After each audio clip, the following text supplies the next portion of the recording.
अभी आ जाते हैं नेक्स्ट प्रेजेंटेशन पे। Yes, thank you doctor Hetal sir. आपने सबसे इम्पोर्टेंट चीज बताया कि नेक्स्ट हैवेल पहले वाला ही हैवेल है, तो हमें नेक्स्ट हैवेल ढूंढने की जगह पहला जो हैवेल है उसमें कंटिन्यू होना चाहिए डेफिनेटली। లేచే వెంటనే ఫోన్ ఏంటి ఏం చెప్పాను నీకు నేను ప్రతిరోజు చెప్తాను లేచే వెంటనే। Yes yes Hetal sir, next जो आपका प्रेजेंटेशन है वो रूट मोबाइल पे है, तो हम स्टार्ट करेंगे अभी। जी दोस्तों, रूट मोबाइल में चालू करूँ उसके पहले किस्सा सुनाना चाहूँगा। मैं पीडियाट्रिशियन हूँ, तो बहुत सारे मेरे फ्रेंड मुझे कहते हैं यार पीडियाट्रिक में तो बहुत दिक्कत आती है, तू बच्चों के साथ कैसे डील करता है, बच्चे रोते रहते हैं, छोटे बच्चे कंप्लेन कर नहीं पाते तो तू डायग्नोस कैसे करता है। मैंने बोला बच्चों के साथ बहुत मजा आता है। मैं आपको किस्सा सुनाता हूँ। ये कोविड आया उसके पहले वेकेशन पीरियड था। मेरे दो पुराने पेशेंट, एक 14 साल का और उसका भाई 12 साल का, दिखाने के लिए आए। वेकेशन पीरियड चल रहा था, मैं भी थोड़ा फ्री था, तो उन्होंने थोड़ी बातचीत करी, पढ़ाई के बारे में बातचीत करी। फिर मैंने वो 14 साल का जो बड़ा भाई था उसको पूछा कि आगे जाके आपको क्या करना है। बोले पढ़ाई। बोला ठीक है, पढ़ाई के बाद लाइफ में क्या करना है। तो बोले 6 5 4 3 2 1। मेरी समझ में कुछ आया नहीं। मैंने बोला बेटा आपको कैरियर में क्या करना है, आगे लाइफ में क्या करना है। तो बोला 6 5 4 3 2 1।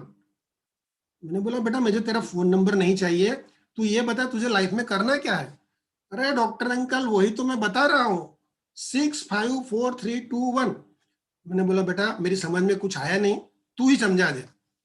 तो बोला डॉक्टर साहब लाइफ में मुझे क्या चाहिए, 6 डिजिट का बैंक बैलेंस, 5 डिजिट की सैलरी, एक बढ़िया सा 4 व्हीलर, 3 BHK का होम, 2 प्यारे से नन्हे से बच्चे और एक ब्यूटीफुल और समझदार वाइफ। मैंने कहा गुरुजी नमस्कार, ये ज्ञान अगर मुझे 14 साल में लग गया होता तो मैं तो अभी फ्री हो जाता लाइफ में। तो उसका जो छोटा भाई था 12 साल वाला, वो ऐसे ऐसे कर रहा था, उसको भी कुछ बोलना था। मैंने बोला बेटा तू बता दे तेरे क्या ख्वाब है। तो बोले सर मेरे तो 2 ही ख्वाब है। मैंने बोला बस 2 ही। तो कहा 2 ही। मैंने बोला बता दो। तो क्या पहला ख्वाब है मुकेश अंबानी के घर के पास में अपना घर होना चाहिए। मैं तो हक्का बक्का रह गया। मैंने बोला भाई एक ही ख्वाहिश में तेरा तो सब पूरा हो गया, अब दूसरी क्या ख्वाहिश है। तो क्या है ना, संडे को मेरे घर की लॉज में मैं और मेरी बीवी चाय पी रहे हो और नीता आंटी आए कटोरी लेके और मुझे मेरी वाइफ से बोले कि आज हमारे घर में शक्कर खत्म हो गई, थोड़ी शक्कर मिलेगी। मैंने कहा गुरुजी आपको तो चरण स्पर्श है, आप हर महीने आते रहिए, यहाँ ज्ञान देते रहिए, मैं आपसे कंसल्टिंग फी नहीं लूंगा। तो दोस्तों कहने का मतलब ये जो नई जनरेशन है वो बहुत स्मार्ट है, फास्ट है, हम जो सोचते हैं उससे बहुत आगे वो सोचती है। तो मेरी जो इंडस्ट्री है नेक्स्ट, वो भी इमर्जिंग, अभी स्मॉल है लेकिन बहुत पोटेंशियल। जैसे वो बच्चे ने ख्वाब दिखाया था कि मैं मुकेश अंबानी के घर के पास में घर बनाना चाहता हूं, तो ये जो सेक्टर है वो अभी बहुत छोटा है, पर आने वाले 10 साल में ये भी बड़ी बड़ी कंपनियों के साथ कंधे से कंधा मिला के खड़े रहे, ऐसी इंडस्ट्री है। इसीलिए ये इंडस्ट्री का एनालिसिस करना जरूरी है। तो ये इंडस्ट्री है internet software and service industry. दोस्तों ये सेक्टर में टोटल 17 कंपनी है। ये एक इमर्जिंग और टर्शियरी इंडस्ट्री है। प्रेजेंटली बहुत छोटी है पर आने वाले टाइम में बहुत पोटेंशियल है ग्रो करने का। इसका सेल्स ग्रोथ 29% से बढ़ रहा है, प्रॉफिट ग्रोथ 21% से बढ़ रहा है, और लास्ट 10 ईयर का रिटर्न देखिए, कुछ अभी लिस्ट हुई है, कुछ 5-7 साल पहले, कुछ पुरानी है, तो सबका देखें तो 42% CAGR से वो अपने इन्वेस्टर को रिटर्न दे रही है। तो देख लेते हैं कि ये पूरा सेक्टर का एक एनालिसिस कर लेते हैं, ओवरव्यू ले लेते हैं। तो ये सेक्टर का मार्केट कैप 64,000 है। इसमें सबसे बड़ी है LTTS जो 40% का मार्केट कैप ले जाती है। उसके बाद आती है इंडिया मार्ट 34, और तीसरे नंबर पे 13% का शेयर लेके है रूट मोबाइल, जिसकी हम बात करने वाले हैं। सेल्स देखें तो सबसे बड़ा खिलाड़ी LTTS ही है, और उसके बाद हमारा रूट आता है 11% शेयर के साथ, बाकी 7-8% इन्फीबीम और इंडिया मार्ट का है। प्रॉफिट आफ्टर टैक्स देखें तो सबसे खिलाड़ी वही नंबर 1 LTTS, इंडिया मार्ट 12% और रूट हमारा 5-6% पर है अभी। नेट प्रॉफिट मार्जिन की बात करें तो इंडिया मार्ट का सबसे हाईएस्ट है, पर ये अपकमिंग नई इंडस्ट्री है तो अभी उनका नेट प्रॉफिट मार्जिन हम बहुत ज्यादा उम्मीद नहीं कर सकते हैं, 7-10% के आसपास रहेगा। रूट का लास्ट ईयर 6.6 था, पर इस साल इंप्रूव होकर 9% आया है। हमें उम्मीद है कि वो ग्रेजुअली बढ़ता जाएगा। आईसीआर की बात करें तो इंडिया मार्ट और रूट का सबसे अच्छा है। रूट का 61% है, जो काफी कमांडेबल है, मतलब बहुत डेप्थ है ही नहीं उसके ऊपर। Return on paid up equity की बात करें तो प्रमोटर्स ने जो पैसा लगाया उसका एलटीटीएस 40% जितना गुना करके देती है हर साल। रूट का 1.3 लास्ट ईयर का है, इस साल का 2.2 होगा। पर दोस्तों ये नया सेक्टर है, अभी अभी आया है, कंपनी अभी अभी लिस्ट हुई है, तो ये नेचुरली लेट रहेगा। जैसे अभी आईपीओ आया था रूट का, तो अभी उनके पास पैसे आए हैं, तो उस पर अर्निंग तुरंत चालू नहीं हो जाएगा।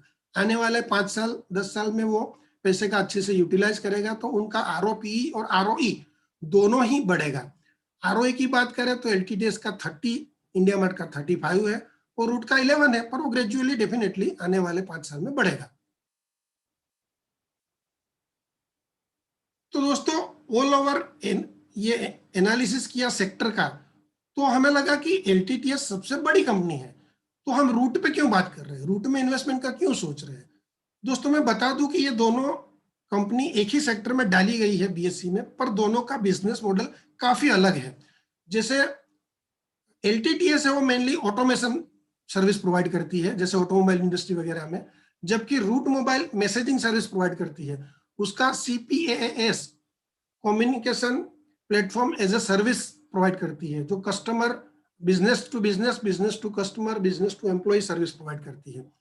वो कौन कौन सी ये बहुत सारे इंडिया के अलावा बाहर भी कंट्री में अपनी सर्विस देती है, वो हम बाद में देखेंगे। ये नेक्स्ट फॉर्च्यून 500 कंपनी में 269 रैंक पर है। और ये कौन कौन से सेक्टर को सर्विस प्रोवाइड करती है इसकी बात करें तो banking, internet, health care, media, transport, logistic, e commerce, travel. उसका एक छोटा सा एग्जांपल समझाऊं, क्योंकि रूट मोबाइल रूटीनली हम उसके बारे में बहुत जानते नहीं है, उसकी सर्विस हम यूज करते हैं और उसके बारे में हम जानते नहीं है। जैसे कि आपने ऑनलाइन एजियो से कुछ खरीदा, एक रेमंड का ट्राउजर सिलेक्ट किया, फिर आपने कार्ड से पेमेंट दिया, तो आपके ऊपर एक ओटीपी आएगा बैंक का, आपका पेमेंट हो गया तो बैंक से नोटिफिकेशन आएगा कि आपके इतने पैसे डेबिट हुए हैं। फिर वेबसाइट जो साइट से आपने ऑर्डर दिया था वहां से कंफर्मेशन आएगा कि आपका ऑर्डर कंफर्म हो गया है।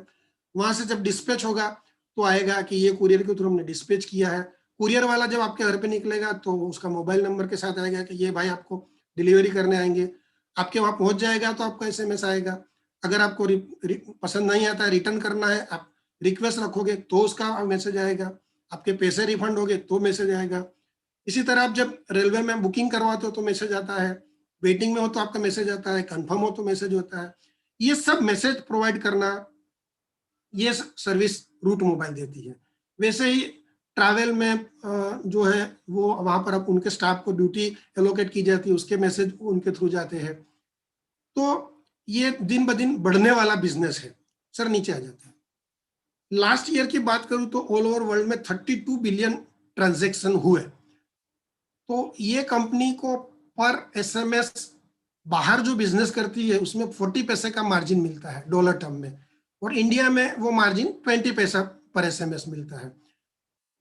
कंट्री वाइज रेवेन्यू देखें तो 50% यूके से आता है, क्योंकि वो वर्ल्ड डेवलप इकोनॉमी है, वहां पर सारा ट्रांजैक्शन यही ऑनलाइन होता रहता है। सेकंड इंडिया का है 30%, तो धीरे धीरे वो भी बढ़ने वाला है। दुबई से 10% आता है, नाइजीरिया से 6% और बाकी सब कंट्री से 3%। तो ये जियोग्राफिकली डाइवर्सिफाइड कंपनी है, खाली इंडिया में बिजनेस नहीं करती है। तो अब कंपनी का बिहेवियर एनालिसिस कर लेते हैं। दोस्तों ये लास्ट ईयर ही लिस्टिंग हुआ, इसका आईपीओ आया था, तो इसका बहुत लंबा हिस्ट्री नहीं मिलेगा।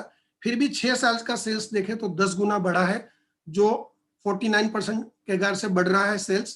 प्रॉफिट की बात करें तो प्रॉफिट भी 12 गुना बढ़ा है, जो 51% के कैगार से बढ़ रहा है। उसका नेट प्रॉफिट मार्जिन देखें तो एवरेज 7-8% के आसपास रहता है। इस साल लास्ट 2 साल से बढ़ा है और 9% पे आया है, वो अच्छी बात है।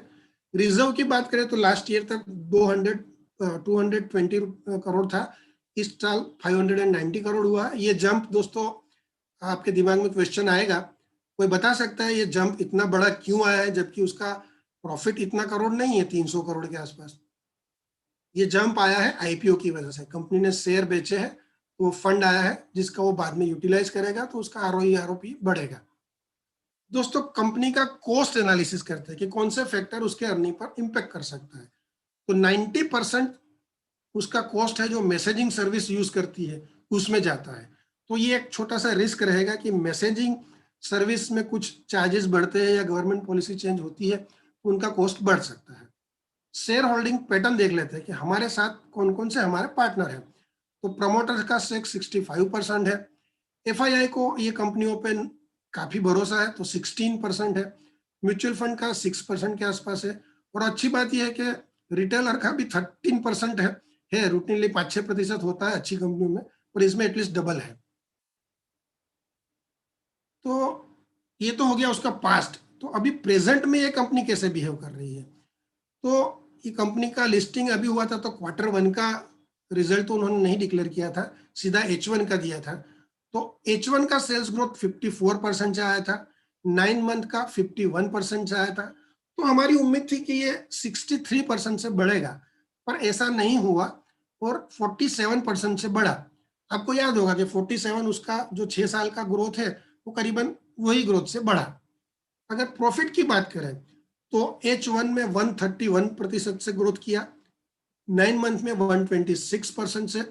और हमारे मिलिंद सर और जय किशन जी ने, हमारे कैप्टन वाइस कैप्टन ने प्रिडिक्ट किया था कि प्रॉफिट 129% से बढ़ेगा। ऑन द बैंक एग्जैक्ट 129% से बढ़ा। तो ये एक्चुअल ग्रोथ है, जैसे मैंने बताया 6 ईयर का 49, 51%, करंट ईयर 47, 129%। तो ये सब मेहनत करते हैं हम किसके लिए, उसका फ्यूचर प्रोजेक्ट करने के लिए। तो अब हमारी उम्मीद क्या है, तो हम ये मानते हैं कि 2022 में सेल्स 40% से बढ़ेगा और प्रॉफिट 80% से बढ़ेगा। मिड टर्म में आने वाले 5-1 साल में, 4-5 साल में वो 25% से सेल्स ग्रोथ और प्रॉफिट ग्रोथ होगा। और लॉन्ग टर्म में जब बेस उसका वाइड बन जाएगा तो ये 20% से ग्रोथ करेगी। तो ये कैलकुलेशन के हिसाब से 2022 में वो करीबन 2000 करोड़ पे पहुंचेगी। 2025 में उसका सेल्स 4000 करोड़ होगा। 2030 में ये 10,000 के ऊपर निकल जाएगी। और प्रोजेक्टेड प्रॉफिट की बात करें तो इस साल में 240 करोड़, 2025 में 500 करोड़ और 2030 में 1300 करोड़ के आसपास उसका प्रॉफिट पहुंचेगा। इंट्रिंसिक वैल्यू की बात करें तो 2022 में, मतलब 1 साल बाद, उसका इंट्रिंसिक वैल्यू बैठता है 1450, 2025 में 3040 और 2030 आते आते 5870 का उसका इंट्रिंसिक वैल्यू बैठता है, जो हम कंजर्वेटिवली काउंट करते हैं। तो ये एनालिसिस कर लिया, ये सेक्टर अच्छा है, कंपनी अच्छी है, तो अब टेक्निकली हमें उसको कहाँ बाय करना है। दोस्तों टेक्निकली इसका लिमिटेशन ये है कि इसकी टेक्निकल हिस्ट्री बहुत छोटी है। अभी थोड़े टाइम पहले लिस्टिंग हुआ था, लिस्टिंग के बाद 3-4 महीना वो एक रेंज में थी, तो वहाँ एक अच्छी बाइंग अपॉर्चुनिटी थी। पर अभी उसको आप लेना हो तो 1170 के आसपास एक अच्छा बाइंग प्राइस बनता है। और ये साल उसका रेंज 1170 से 2950, जो कि हमारा टारगेट है, ये रेंज में ये घूमेगी। टेक्निकली देखें तो निफ्टी से ये स्ट्रॉन्ग है, इसने मंथली लो अभी नहीं लगाया है जबकि निफ्टी ने लगाया है। इसके आईपीओ आया था 350 में और लिस्टिंग 100% गेन के साथ 725 पे हुई थी। तो कंक्लूजन क्या है ये पूरा स्टडी का, it is a very small but emerging industry, there is a huge potential to grow, digital India drive will help this sector. अभी हमारा पोर्टफोलियो एलोकेशन 1 से 2% होना चाहिए, क्योंकि ये कंपनी बहुत छोटी है, सेक्टर नया है, मैनेजमेंट के बारे में अभी हमें कुछ नहीं पता है। पर आने वाले टाइम में क्वार्टरली ईयरली हम रिव्यू करते रहेंगे। अगर ये हमारी उम्मीद के मुताबिक परफॉर्म करती है तो हम उसका एलोकेशन डेफिनेटली बढ़ाएंगे। दोस्तों अंत में 2 पंक्तियां दुष्यंत कुमार का शेर है, कौन कहता है आसमान में सुराख नहीं हो सकता। सुराख यानी छेद। कौन कहता है आसमान में सुराख नहीं हो सकता, एक पत्थर तो तबीयत से उछालो यारो। तो ये शेर का एक मॉडिफिकेशन करके मैं देता हूँ। मेरे बहुत सारे दोस्त हैं जो खाली एफडी में पैसा लगाते हैं। मैं बोलता हूँ यार शेयर मार्केट में भी थोड़ा लगाओ, तो कहते हैं यार शेयर बाजार में पैसा नहीं बनता। तो ऐसे लोगों के लिए इसका थोड़ा ऑल्ट्रेशन है। कौन कहता है स्टॉक मार्केट में पैसा नहीं बन सकता? कौन कहता है शेयर मार्केट में पैसा नहीं बन सकता? Profit from it family join करके तो देखो यार। दोस्तों, मैं डॉक्टर हूं, मेरे बहुत सारे कलीग स्टूडेंट है, कोई बिजनेसमैन है, कोई इंजीनियर है, कोई हाउसवाइफ है। हम में से बहुत कम लोग फाइनेंशियल बैकग्राउंड से हैं, फिर भी profit from it family join करके सर के सानिध्य में हम सब इतना अच्छा एनालिसिस करने का सीखे हैं। तो मैं भी आपको रिकमेंड करूंगा कि आप आओ, हमारी फैमिली ज्वाइन करो। यहाँ से आप सब बहुत कुछ सीखोगे, बहुत कुछ गेन करोगे। Thank you very much. Over to you. Thank you doctor Hetal sir, amazing presentation. बहुत से लोगों के एक क्वेरी रहती है कि हमारा पैसा 10 गुना हो जाए, 100 गुना हो जाए, क्योंकि हमने मार्केट में पुरानी कहानियां सुनी है, लेकिन वो कहानियां जिससे शुरू हुई थी वो सब इमर्जिंग सेक्टर थे। हम पुरानी कहानियों को याद रखते हैं सिर्फ, और नई जो स्टोरी हमारे सामने चल रही है उसके ऊपर ध्यान नहीं देते हैं। तो वन ऑफ द कंपनी है, one of the growing sector है जिसमें राउट मोबाइल है। ये स्टॉक डेफिनेटली 100% 10 गुना तो होने की क्षमता रखता है। तो thank you for showing us hidden gem of this market. And जबरदस्त प्रेजेंटेशन रहा आपका। आपके हॉस्पिटल के शेड्यूल में से आपने टाइम निकाला और ये प्रेजेंटेशन बनाया। तो मैं सबको बताना चाहूंगा कि अगर एक डॉक्टर पूरे कोरोना काल के बिजी शेड्यूल में भी ये सब चीजें आसानी से कर पाता है, तो इसके पीछे एक सिंपल प्रोसेस है जो फॉलो करके आप भी इस तरीके का प्रेजेंटेशन एंड इन्वेस्टमेंट का नॉलेज पा सकते हो। और टू पीयूष सर। मिलिंद भाई, पहले तो जो हितल भाई ने जो दोनों जो स्टॉक के बारे में बताया, हितल भाई ने जो कहा कि इमर्जिंग इंडस्ट्री का स्टॉक है रूट मोबाइल, तो मैं हितल भाई को पहले ये कॉन्ग्रेचुलेट करूंगा कि आप इमर्जिंग सेक्टर और इमर्जिंग कंपनी ढूंढते हो, लेकिन आपका प्रेजेंटेशन आज देखने के बाद मुझे ये महसूस हुआ कितना शांति से प्रेजेंटेशन किया आपने। बिल्कुल जैसे कोई डॉक्टर अपने पेशेंट से बात कर रहा है कि बेटा तू ठीक हो जाएगा। वेरी वेरी गुड प्रेजेंटेशन, एकदम कितनी शांति। बिल्कुल जो आप कह रहे हो हमारे दिमाग में डिलीवर होता जा रहा है। और कोई भी जल्दबाजी करे बगैर आपने जो रिदम से आगे बढ़े, मुझे गर्व है इस बात को कहने में कि आप एक जबरदस्त प्रेजेंटर हो हितल भाई। राइट, क्लैप होनी चाहिए आपके लिए। क्या कहते हो मिलिंद भाई? यस सर, नो सवाल ही नहीं, क्योंकि सर का सर ऑलराउंडर है, क्योंकि मतलब ड्रामा में भी काम करते हैं, हॉस्पिटल भी संभालते हैं। और मैं डॉक्टर हूं तो मुझे पता है कि बच्चों को ट्रीटमेंट करना सबसे टफ रहता है, क्योंकि बच्चे बोल नहीं पाते। वैसे स्टॉक बोल नहीं पाते, लेकिन ये पूरा का पूरा रिसर्च एनालिसिस खोल के लाए हैं। एंड राउट मोबाइल में जरूर दर्शकों को बोलूंगा कि जरूर ध्यान में रखें, क्योंकि बेहतरीन कंपनी है और बेहतरीन आपके सपने पूरे करने की कैपेसिटी इसमें है। तो जरूर ये प्रेजेंटेशन याद रखें। सर विथ योर परमिशन हम नेक्स्ट प्रेजेंटेशन पे जाएंगे। तो हम सबको कह भी दे मिलिंद भाई पहले कि जो भी 2 प्रेजेंटेशन देखे, जी सर, वेट मत करो तीसरा प्रेजेंटेशन, चौथा प्रेजेंटेशन फिर मैं नोट बनाऊं। अभी से नोट बनाने लगो, बराबर की नहीं, ताकि आपके पास एक प्रॉपर क्वेरीज आ जाए। आपने जब हेवल्स का देखा, दिमाग दौड़ने लगना चाहिए कि हेवल्स क्या धंधा करता है। केबल्स कहाँ चलते हैं? इंफ्रा में मंदी आई तो हेवल और धंधे भी डेवलप कर रहा है।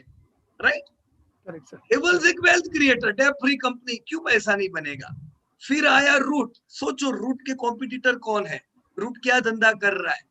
रूट की जो दूसरी कंपनियां हैं सब लॉस कर रही है, एक रूट ही है जो आगे बढ़ रहा है। अभी से फोकस करो और सोचो कि क्या क्वेरीज और क्या इंपॉर्टेंट पॉइंट हो सकते हैं, बराबर मिलिंद भाई? क्योंकि देखो 6 कंपनी हो जाएगी, तो मिक्स भी नहीं हो जाना चाहिए। आखिर में एक एक कंपनी सुनते जाओ, नोट बनाते जाओ। राइट, यस सर, मैं सभी दर्शकों से रिक्वेस्ट भी करना चाहूंगा कि जो भी प्रेजेंटेशन चल रहा है, आपके मन में जो भी क्वेरीज है आप आपके नोटबुक पे लिखे, हमें टाइप करें, तो हर एक क्वेरी का हम आंसर कर पाएंगे। क्योंकि आज 6 कंपनियां हैं, खजाना बहुत बड़ा है, तो आपको कौन सा लेना है और उसके बारे में क्वेश्चंस आप जरूर नोट करें और हमें भेजें। तो विद परमिशन मैं जाना चाहूंगा नेक्स्ट जो प्रेजेंटेशन है। तो मैं जो टीचर है